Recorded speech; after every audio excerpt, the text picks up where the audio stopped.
পুজোর আগে মিটবে কি নিউ মার্কেটের হকার সমস্যা, কাটবে কি জট? এই জট কাটাতে কলকাতা পুরসভায় বৈঠক হলো। এই বৈঠকে উপস্থিত ছিলেন কলকাতা পুরসভার মেয়র ফিরহাদ হাকিম, মেয়র পরিষদ দেবাশিস কুমার এবং সেই সঙ্গে হকার ইউনিয়নের নেতারা। এই বৈঠকে মূলত যে বিষয় দুটো সবচেয়ে গুরুত্বপূর্ণভাবে উঠে এসেছে সেটা হলো নিউ মার্কেটের হকারদের পুনর্বাসন বিষয়টি কি হবে। তবে এই বৈঠক শেষে মেয়র পরিষদ দেবাশিস কুমার এই বিষয়টিকে কিন্তু জোর দিয়ে বলেছেন যে প্রত্যেকটা হকারকে কিন্তু তারা পুনর্বাসন দিতে চান। নিউ মার্কেটের ব্ল্যাকটপ থেকে হকার সরানো, তার রিপোর্ট কি হয়েছে, কতগুলো কোর্ট কেস ছিল, কোর্ট কেসগুলোর কি আমাদের সেখানে করণীয়, একটা হিয়ারিং ছিল এই কোর্টের ইনস্ট্রাকশনে, সেটা হলো, এবং আমাদের পরবর্তী সময় কোথায় আমরা কি করব সেটা ঠিক হলো। ঠিকই তো, পুনর্বাসন সবাইকে দিতে তো হবেই। আমরা তো পুনর্বাসনের পক্ষে, আমরা তো পুনর্বাসনের বিপক্ষে নেই। কিন্তু যে লোকটা ব্ল্যাকটপে বসে আছে, কালকে রেড রোডে একটা হকার বসে থাকবে, কিছু হকার, তাই পুনর্বাসন দিতে হবে, কোথায় দেওয়া যায়? সেটা তো সম্ভব নয়। পুনর্বাসন নিশ্চয়ই সেই লোকটা পাবে। আমরা আজকে মিটিংয়ে সেটাও বলেছি যে যারা এখানে আছেন তাদেরও পুনর্বাসন দেওয়া হয়। সে হয়তো নিউ মার্কেটে বসে, নিউ মার্কেটে পাবে না, সে হয়তো আরও অন্য কোনো একটা জায়গায় যেখানে খালি আছে সেখানে পাবে। কিন্তু পুনর্বাসন দেওয়ার আমরা পক্ষে। আমরা টাউন বেন্ডিং কমিটির কাছে বলেছি মেম্বারদের যে তারা যে কোথায় পুনর্বাসন আছে, হতে পারে এরকম জায়গা দেখা, আমাদের কোনো আপত্তি নেই। কিন্তু কোনো অবস্থাতেই ব্ল্যাকটপে থাকবে না।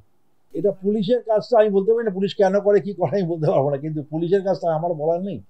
তো আমরা মনে করি পুলিশ যতটা যা সহযোগিতা করছেন, যতটা করা উচিত ততটাই করছেন।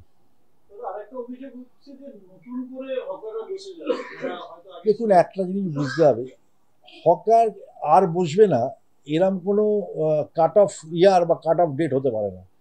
কিন্তু নিয়ম, মানুষের হকার তার যত সময় এগোবে হকারের সংখ্যা বৃদ্ধি হতে পারে, তো এটা তো হবেই। এটা তো খুব নতুন কিছু নয়। অগ্রাধিকার না, সবকটাই অগ্রাধিকার। আমরা বড় ওয়ানেও আমরা ইন্সপেকশন করেছি, সেখানেও যেগুলো আমাদের ব্ল্যাকটপে আছে সেখান থেকে তুলে দেওয়ার ব্যবস্থা করা হচ্ছে। যেখানে যেখানে কলকাতা শহরের আমাদের কাছে রিপোর্ট আসছে।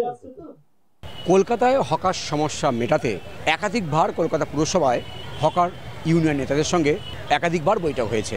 পুলিশ কিন্তু সম্পূর্ণভাবে সহযোগিতা করছে না, অভিযোগ হকার ইউনিয়নের নেতাদের।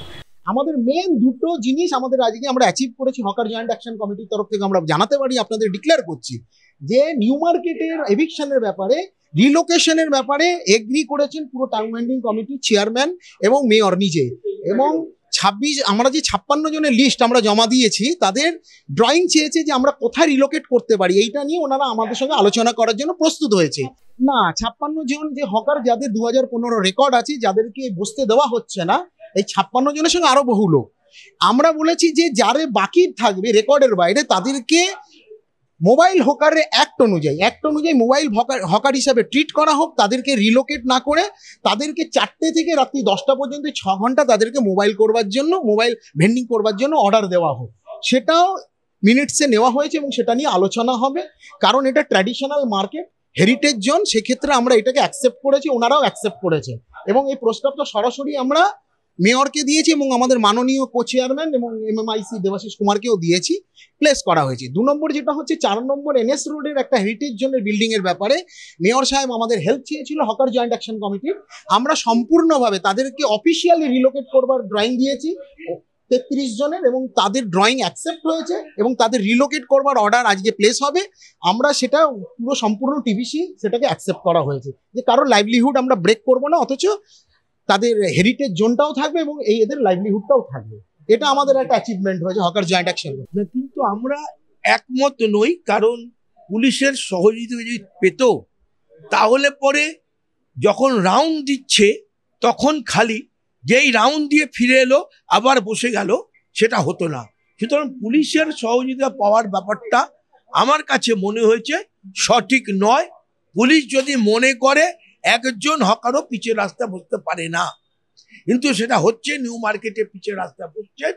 আপাতত বলছেন 6 তারিখের যে অনুষ্ঠান আছে, ঈদ আছে, সেই কারণে একটু করে পরে আবার দেখবেন।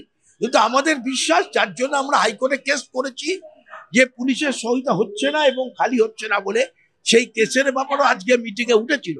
আমরা বলছি যে পুলিশের পুলিশ যদি মনে করতো টাউন ভেন্ডিং কমিটি সিদ্ধান্ত করে পুলিশের ওসিকে থানা থেকে ডেকে এখানে নিয়ে এসে বলা হয়েছিল, উনি 3 দিন টাইম নিয়েছিলেন, তারপরে কোনো হকার থাকবে না পিছিয়ে রাস্তায়, তা হয়নি। আমরা দেখেছি, আপনারা দেখেছেন, ভরে আছে। এখন যে কর্পোরেশনের রেট হয় তাতে টাউন ভেন্ডিং কমিটি মেম্বার, আমরা, পুলিশ, কর্পোরেশন যাই, রাউন্ড দিয়ে চলে আসার পর আবার বসে পড়ে, ফলে এটা চলছে। আমি বলতে চাইছি পুলিশের যে যোগসূত্র আছেই, তাহলে তো হতেই পারেন 100% এটা। আর যেটা আমরা আজকে তুলেছি সেটা হচ্ছে মিডিয়া আমাদের বারবার কোশ্চেন করে কি হলো ভেন্ডিং সার্টিফিকেট, বহুদিন হয়েছে, আমরা বলেছি অনেক দিন হয়ে গেল, ইমিডিয়েটলি কি হবে। তাতে কমিশনার বলেছেন আমাদের দিক থেকে ঠিক হয়েছে, লেট হয়েছে, সব হয়েছে, আমরা ইমিডিয়েটলি চেষ্টা করে নিচ্ছি, খুব তাড়াতাড়ি আমরা এটা দেওয়ার ব্যবস্থা করব। এবারে এই পুজোর মুখে এই হকার সমস্যা কতটা সমাধান হয় বা আদৌ সমাধান হয় কিনা সেদিকে অবশ্যই করে নজর রাখবে সব মহল। ক্যামেরায় রবি দত্তের সঙ্গে বিশ্বজিৎ হালদার, ওঙ্কার বাংলা।